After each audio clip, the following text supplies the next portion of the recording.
한국 근현대사를 성경적 세계관으로 알리고 전하는 대한역사문화원의 한국 근현대사 바로 알기 특강입니다. 건국의 걸림돌, 공산주의.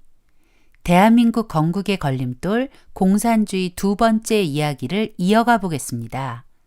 지난 시간 우리는 거짓으로 가득한 공산주의 사상에 대해 살펴보았습니다. 공산주의는 사유재산 철폐와 모든 재산 공유를 외치며 계급투쟁이 그 일을 가능하게 해준다고 사람들을 선동했다는 것을 배웠습니다.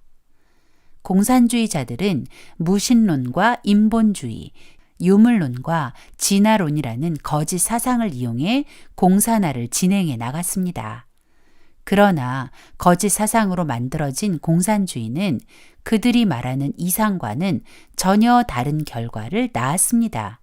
오늘은 공산주의의 이상과 현실의 괴리감이 얼마나 큰지 역사적 증거들을 통해 공산주의의 실체를 확인해 보려고 합니다. 공산주의는 남 탓의 대가입니다. 특별히 그들이 타깃으로 삼는 것은 자본주의죠. 그래서 개인의 문제든 사회적 문제든 그 책임을 자본주의에 돌리고 한편으로는 공산주의가 그 문제들을 해결할 유일한 대안이라고 주장합니다. 그러나 그 말은 다 거짓이었음이 역사를 통해 증명되었죠. 공산주의자들은 정치, 경제, 교육 등 모든 문제에 계급사 간의 프레임을 씌워 분열을 조장하여 틈을 벌리는 대가들입니다. 우리나라 건국 전부터 지금까지 공산주의자들의 이 전략은 끊임없이 이어지고 있습니다. 예를 들어 2014년 4월 16일 세월호 사건이 있었습니다. 제주도로 수학여행을 가던 고등학생들과 선생님들 304명이 배가 침몰하면서 목숨을 잃은 가슴 아픈 사건이었습니다. 누군가에게 분명한 책임이 있습니다. 그 책임은 1차적으로 그 배의 선장과 그 여객선을 운항하는 회사일 것입니다. 그런데 놀랍게도 세월호 침몰이 대통령 탄핵이라는 결과로 이어졌습니다. 세월호 사건이 일어나고 대통령이 탄핵되는 약 2년이라는 시간 동안 대한민국은 세월호 진상 규명을 외치던 목소리가 박근혜 대통령과 정권 심판으로 바뀌었고 심지어 정권 교체를 넘어 체제 교체라는 말까지 오가며 이 모든 문제의 원인이 자본주의라는 말을 서슴없이 외치기 시작했습니다. 결국 대통령은 탄핵되고 정권이 바뀌었습니다. 그런데 2020년 초 우리나라 법무부 장관 후보자 인사청문회에서 후보자에게 심각한 결함이 발견되었습니다. 법무부 장관 후보자의 자녀 입시 비리 문제였습니다. 그런데 당시 법무부 장관 후보자는 인사청문회에서 자녀 입시 비리 문제는 자신의 잘못이 아니라 우리나라 입시 제도의 문제라며 자기 반성은 없이 제도만 탓했습니다. 더구나 당시 대통령이던 문재인 대통령은 해외 순방차 출국하는 와중에 공항에서 긴급히 기자회견을 열어 조국 법무부 장관 후보자 가족을 둘러싼 여러 가지 문제가 논란이 되고 있는데 이것은 입시 제도의 문제니 입시 제도를 살펴봐 주기 바란다라고 했습니다. 왜 공산주의자들이 하는 말과 행동이 문재인 전 대통령과 조국 전 법무부 장관에게서 그대로 보여지는지 모르겠습니다. 제도는 완벽하지 않습니다. 제도 자체도 제도를 운영하는 사람에게도 얼마든지 오류가 발생할 수 있습니다. 그래서 우리는 제도나 구조를 탓하기 이전에 나 자신을 돌아봐야 합니다. 공산주의자들은 문제 해결을 위해 사회구조나 제도를 운운하는 것이 아닙니다. 단지 자신들의 목적을 달성하기 위한 수단일 뿐입니다. 성경은 의인은 없나니 하나도 없다고 말합니다. 또 모든 사람이 죄를 지었다고 합니다. 우리는 그 죄 때문에 행복해질 수 없다고 성경이 가르쳐 줍니다. 그러나 공산주의자들은 사람이 죄인이라는 것을 부정합니다. 자신이 죄인이라는 것을 부정하면 그 사람은 구원받을 수 없습니다. 분명한 것은 내가 죄인이라는 것입니다. 지금 대한민국이 이렇게 어려움을 겪고 있는 것은 어떤 한 사람만의 잘못이 아닙니다. 사회구조나 제도 탓만도 아닙니다. 우리 한 사람 한 사람이 하나님의 뜻대로 살지 않고 하나님의 방법대로 살지 않은 결과입니다. 이제 우리가 할 일은 회개뿐입니다. 공산주의자들은 공산혁명으로 유토피아를 만들어 준다고 말합니다. 공산주의자들이 주장하는 유토피아는 부자도 가난한 사람도 없는 평등한 세상입니다. 전형적인 포퓰리즘이죠. 그들이 평등한 세상을 만들기 위해 사유재산을 철폐하고 모든 재산을 공유하는 방법은 부자 것을 빼앗아 가난한 사람에게 나누어 주는 강도짓입니다. 하지만 사람들은 평등이라는 단어 하나에만 집중한 나머지 그 말이 어떤 결과를 가져올지 고민하지 않고 평등한 세상을 달라고 외치게 되는 것이죠. 하지만 이승만 박사는 공산주의자들이 주장하는 평등이 가져올 결과가 얼마나 끔찍한 것인지 깨닫고 공산당의 당부당에 공산주의자들이 주장하는 포퓰리즘의 모순을 정확히 지적했습니다. 먼저 사유재산을 없애고 공유한다는 공산주의자들의 궤변에 모든 사람의 재산과 토지를 모아서 똑같이 나눈다고 결국은 게으른 사람이 점점 늘어날 것이고 결국 나라가 망하게 될 것이라고 했습니다. 맞습니다. 내가 아무리 일을 해도 일하지 않은 사람과 똑같은 취급을 받는다면 누가 힘들여 일하겠습니까? 그런 일이 반복되다 보면 결국 모두가 가난에 처하게 되는 것이죠. 또 공산주의자들은 자본가를 없애야 한다고 주장합니다. 이승만 박사는 자본가 타도를 외치는 공산주의는 결국 도태될 수밖에 없음을 말합니다. 자본가들을 다 없애버리면 누가 기술을 개발하고 좋은 물건을 생산할 수 있겠는가? 자본가를 없애면 나라는 경쟁력을 잃고 발전하지 못하고 후진국이 되는 것이다. 공산주의자들은 지식인도 없앤다고 했습니다. 공산주의자들은 고등교육을 받는 것이 부르주아의 전유물처럼 매도하면서 모두가 똑같은 교육만 받으면 된다고 했죠. 그러나 그것은 자기들이 잡은 권력을 유지하고 싶어 사람들을 바보로 만들려는 꼼수였습니다. 이승만 박사는 그들의 속내를 정확히 알고 있었기에 모든 사람의 하향 평준은 옳은 일이 아니라고 일침을 가했죠. 지나친 경쟁 구도에서 우리 아이들이 병들어 간다는 말로 평준화 교육을 주장하는 것은 결국 모두를 우매하게 만드는 어리석은 길임을 기억해야 합니다. 공산주의자들이 말하는 평등한 세상을 만들려다 망한 나라들이 많습니다. 아르헨티나, 베네수엘라, 그리고 그리스 같은 나라들입니다. 이 나라들은 부국이었으나 공산주의자들이 권력을 장악하면서 포퓰리즘을 시전하다가 국가 부도 사태를 맞이하게 된 것입니다.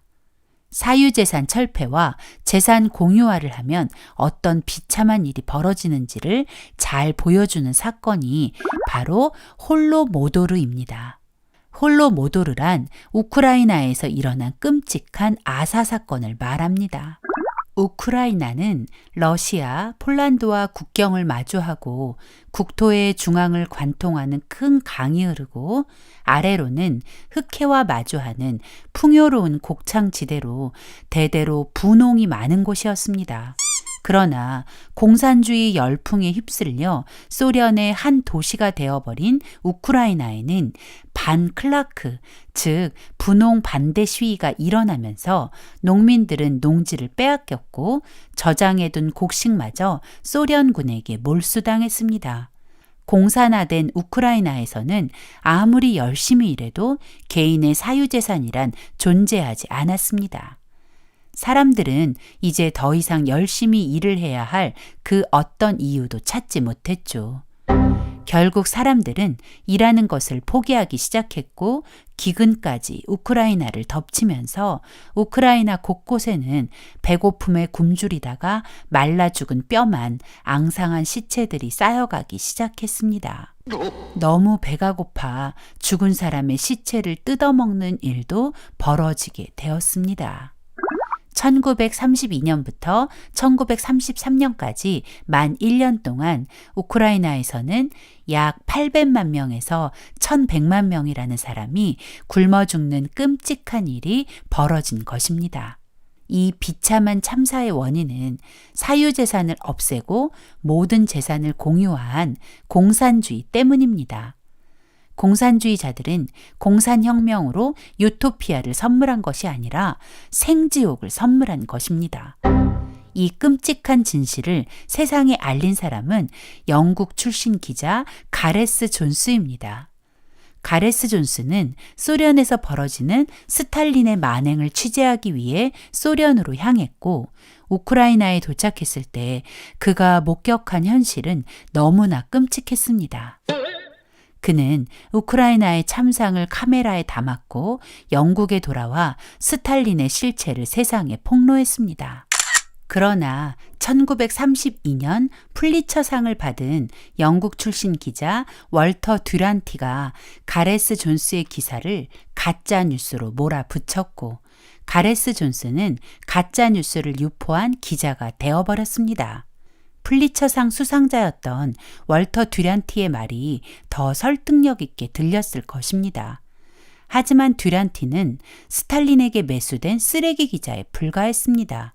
소련이 붕괴되고 우크라이나가 독립하면서 가레스 존스가 전한 홀로모도르가 진실이었다는 것이 밝혀졌지만 이미 가레스 존스는 세상을 떠난 후였습니다. 성경은 분명히 말합니다. 악인을 의롭다 하며 의인을 악하다 하는 이 두 자는 다 여호와의 미워하심을 입느니라. 우리가 진실을 외면하고 말하지 않는 것도 듀란티와 같은 행동이 아닐까요? 공산주의자들이 외치는 평등은 결코 사람들을 자유롭게 하지 못합니다.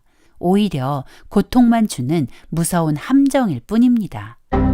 공산주의자들은 자신의 목적을 위해서라면 무엇을 해도 된다고 생각합니다. 공산주의 혁명을 위해서는 무엇을 해도 선한 것이라 주장하며 학살도 거짓말도 필요하면 얼마든 할 수 있다고 가르칩니다. 그들은 유물론에 물들어 있으니 양심의 가책을 느끼지 않습니다. 소련의 정치범 수용소를 굴락이라고 부릅니다. 얼마나 끔찍했는지 사람들은 굴락을 죽음의 공장이라 불렀습니다.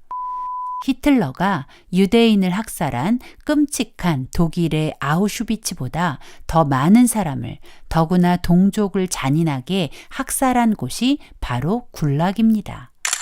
소련은 공산화 과정에서 약 2,700만 명의 기독교인을 학살했고 그 외 4,500만 명을 포함하여 약 7천만 명을 학살했습니다. 공산주의에 찬성하지 않으면 얼마든지 동족, 친구, 가족마저도 망설이지 않고 죽일 수 있는 것이 공산주의입니다. 소련만 그런 것이 아닙니다.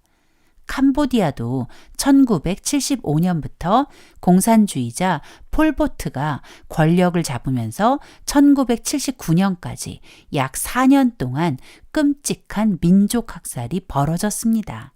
약 170만 명의 사람들이 공산주의자들에게 끔찍한 학살을 당했다고 합니다. 이 끔찍한 학살은 영화로도 만들어져 공산주의의 악랄한 실체를 보여주었죠. 공산주의는 캄보디아를 영화 제목 그대로 킬링 필드, 죽음의 땅으로 만들어버렸습니다. 최초의 공산주의 혁명을 주도한 레닌은 공산당은 다른 세력이나 단체들과 더불어 행동을 통일하고 그 중에서도 근본적인 문제의 견해를 달리하는 사람들과도 협력하는 능력을 보여주어야 한다라고 했습니다.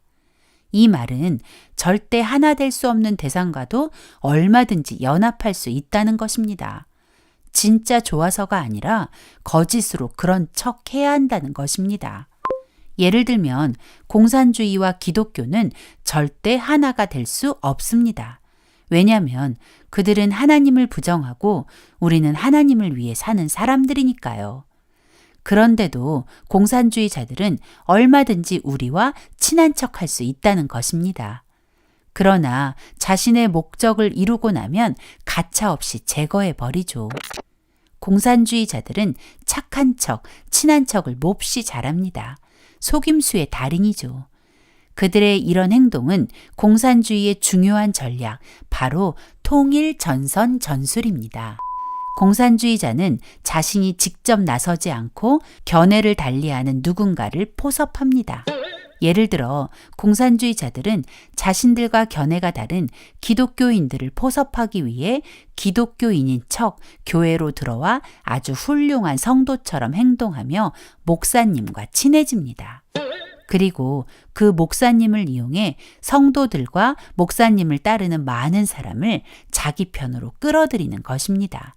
이게 바로 그들의 속이기 전략, 통일 전선 전술의 한 방법입니다. 또 공산주의자들은 적이 생기면 절대 혼자 덤비지 않습니다. 만약 적이 셋이라면 먼저 적 둘을 포섭합니다. 그래서 셋이 힘을 모아 적 하나를 제거하죠. 그리고 나면 또 하나의 적을 포섭해 둘이 하나의 적을 제거하는 것입니다. 그리고 마지막 1대1이 되면 아주 격렬하게 싸워서 나머지 하나의 적을 제거해버리고 공산주의자가 모든 권력을 차지하는 것, 이것이 그들의 전략입니다. 우리는 그런 사람들을 배신자라고 하지만 그들은 그렇게 생각하지 않습니다. 오히려 프롤레타리아의 독자성이라며 자신들의 전략을 자랑하죠. 자신들의 목적을 위해서라면 뭐든지 괜찮다는 악한 신념을 가진 자들이 바로 공산주의자입니다. 공산주의자들은 거짓 선전선동의 달인입니다. 그들은 거짓말로 사람들의 마음을 빼앗습니다. 그래서 그들은 혁명을 할 때 언론부터 장악합니다. 우리는 자주 뉴스에서 봤는데 라고 말하며 뉴스에서 나온 말이니 믿을 수 있다고 생각합니다. 정말 뉴스를 믿을 수 있을까요? 그렇지 않습니다. 공산주의자들은 혁명에 앞서 언론을 장악하고 자신들이 원하는 뉴스를 만들어 세상을 기만하는 능력자들입니다. 레닌이 공산혁명을 할 당시에는 신문이 언론의 대표 주자였다면 지금은 인터넷, 유튜브, SNS, TV 뉴스, 신문 등으로 그 폭이 넓어졌습니다. 공산주의자들은 그런 매체를 이용해 사람들을 속이고 선동한다는 것입니다. 레닌은 공산혁명을 하려면 반드시 언론을 이용해야 한다고 했습니다. 잘 훈련된 소수의 공산주의 혁명가가 있다고 혁명에 성공하는 것이 아니다. 대중을 선동해서 공산주의를 지지하게 만들어야 한다. 그것을 위해 언론은 아주 중요하다. 적의 약점을 폭로하고 많은 사람이 우리의 적을 미워하게 만들어야 한다. 그것을 위해 신문이 필요하다. 언론은 집단적 교육자, 선전자, 선동자, 조직자이기 때문이다. 민주주의가 망할 때까지 우리가 민주주의인 척하면 된다. 레닌은 신문을 이용해 적의 약점을 폭로하고 사람들이 그 적을 미워하게 하고 자신들은 좋게 보이도록 하라고 했습니다. 언제까지? 적이 완전히 망할 때까지. 그래서 공산주의자들은 언론을 장악하고 이용하는 것이죠. 이 그림을 보면 언론이 얼마나 쉽게 이용당하는지 알게 됩니다. 실제 장면과 카메라에 담긴 장면은 뭔가 위화감이 있습니다. 실제는 오른쪽 사람이 가해자인데 카메라에 담긴 장면은 왼쪽 사람이 가해자로 보이게 만들었습니다. 언론 장악의 노림수가 바로 언론 조작입니다. 무엇을 보여주느냐에 따라 진실은 얼마든지 덮일 수 있기 때문이죠. 공산주의자들은 자신들의 목적을 위해 지금도 이런 일들을 하고 있습니다. TV, 신문, 그리고 여러 매체, 기독교 신문인 줄 알았던 곳에서 언론 조작을 통해 사회주의 공산주의는 엄청나게 숭고하고 깨끗한 것처럼 추켜 세워 사람들에게 호감을 가지게 하고 자유민주주의나 기독교는 엄청난 비리 집단처럼 프레임들을 만들어 사람들로부터 미움을 받게 하는 것입니다. 그런데 이런 언론도 결국엔 공산주의자들에게 제거 대상이라네요. 레닌은 공산주의 혁명이 끝나고 나서 신문을 그냥 두는 것은 바보 같은 짓이라고 했습니다. 레닌은 러시아에 있던 41개의 신문을 활용해서 혁명에 성공하고는 혁명이 끝난 후 한두 개만 남겨놓고 3일 만에 모든 신문을 폐간시켜 버리죠. 공산주의자들이 원하는 언론은 혁명의 도구일 뿐 결코 진실을 전하는 전달자가 아니라는 것을 기억해야 합니다. 공산주의 혁명의 목적이 무엇일까요? 바로 가정과 교회, 국가 해체입니다. 왜 공산주의자들은 가정과 교회를 해체하려 할까요? 공산주의자들이 가정과 교회를 해체하려는 까닭은 그들이 하나님과 교회를 대적하는 적그리스도 세력이기 때문입니다. 레닌은 공산주의 혁명을 하면서 교회를 노동자, 농민, 무산대중의 원수로 규정하고 교회를 없애야 한다고 했습니다.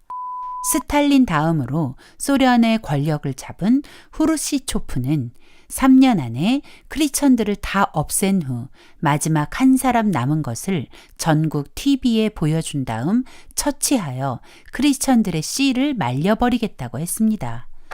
그런데 공산혁명 이후에도 여전히 완전한 공산화가 되지 않았습니다. 억압할수록 교회는 힘을 얻었고 신앙을 통해 공산주의와 싸우게 되었기 때문입니다. 공산혁명으로만 진정한 공산주의를 완성할 수 없다는 것을 깨달은 게오르크 루카치는 마르크스 혁명의 실패 원인을 기독교로 규정했습니다. 그리고 더 이상은 집단적 혁명이 아닌 개인의 의식, 정신, 문화에서 기독교를 완전히 뿌리 뽑아야 공산혁명이 가능하다고 주장했습니다.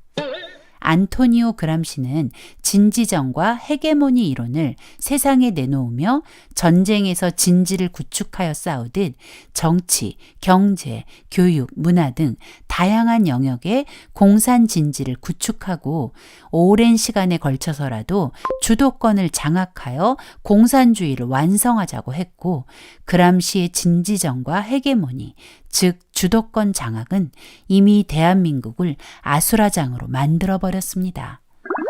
그람시의 진지전은 문화혁명이라는 이름으로 중국을 장악해 모든 권위에 도전하도록 사람들을 부추겼습니다. 학생이 선생님을 죽이고 또 자녀가 부모를 처단하게 하는 일들이 마구 일어났죠. 결국은 가정이 깨지고 학교가 무너지고 교회가 무너졌습니다. 중국에서 이런 혁명이 성공하고 난 후 유럽에도 그 혁명의 바람이 불기 시작했습니다. 1968년 유럽에는 모든 금지하는 것을 금지하라. 불가능한 것을 요구해 구속 없는 삶을 즐겨라 라고 외치며 공산주의자들의 새로운 전략이 시작되었습니다. 유럽과 미국은 성경적 세계관이 그들의 역사와 문화에 녹아 있습니다. 그런 유럽과 미국에 하나님 말씀을 지키려니 너무 힘들지 않아? 하나님 말씀대로 살려니까 자유가 없는 거야. 그러니까 이제 자유롭게 살아. 하나님은 없어. 라는 사단의 속삭임이 퍼져가기 시작한 것입니다. 그들이 말하는 금지하는 모든 것을 부정하라는 것의 가장 중심에는 하나님을 부정하라는 교묘한 속삭임이 숨어 있었습니다. 사람들이 하나님을 떠나면 가정도, 교회도, 나라도 무너지게 되기 때문이죠. 공산주의자들은 교회와 가정을 파괴하기 위해서 성혁명을 주장하고 동성애를 사랑으로 둔갑시키고 여성들의 자유를 운운하며 페미니즘을 등장시켜 가정과 교회를 해체하려는 아주 무서운 시도들을 끊임없이 이어가고 있습니다. 이승만 박사는 공산주의자들의 기독교 말살 계획을 강력히 비판했습니다. 그 이유는 기독교가 우리에게 자유와 평등을 전해준 하나님의 선물이기 때문입니다. 이승만 박사는 교회가 없어지면 세상이 악해진다는 것을 잘 알고 있었습니다. 우리가 사는 목적은 하나님을 영화롭게 하는 것과 하나님을 즐거워하는 것입니다. 그러나 공산주의자들의 목적은 계급투쟁으로 권력을 가지는 것입니다. 성경은 우리에게 분명히 말합니다. 아, 너희들에게 재앙이 있을 것이다. 나쁜 것을 좋다고 하고 좋은 것을 나쁘다고 하는 사람들아, 어둠을 빛이라고 하고 빛을 어두움이라고 하는 사람들아, 쓴 것을 달다고 하고 단 것을 쓰다고 하는 사람들아, 아, 너희에게 재앙이 있을 것이다. 스스로 똑똑한 사람이라고 보고 스스로 많이 안다고 여기는 사람들아, 우리는 성경의 경고를 기억해야 합니다. 똑똑한 척하며 공산주의를 용인하면 결국 우리는 완전한 멸망으로 가게 될 것입니다. 2차 세계대전 이후 한반도 주변 지도입니다. 많은 나라들이 소련에 의해 붉게 물들어 버렸죠.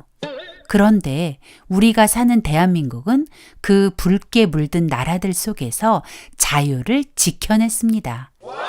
대한민국 건국 과정에서 우리나라는 공산화가 될 수 있는 충분한 조건들이 있었지만 공산주의의 실체를 정확히 알고 끝까지 맞서 싸웠던 이승만 박사가 있었기 때문에 오늘 우리가 이 자유를 누리고 있는 것입니다. 사람의 수가 많다고 승리하는 것이 아닙니다. 한 사람이라도 깨어 있다면 승리할 수 있습니다. 위기 때마다 하나님을 의지하고 넓은 길이 아닌 하나님이 원하시는 길로 걸어간 이승만 박사처럼 우리가 위기에서 대한민국을 건져낼 한 사람이 되시길 바랍니다.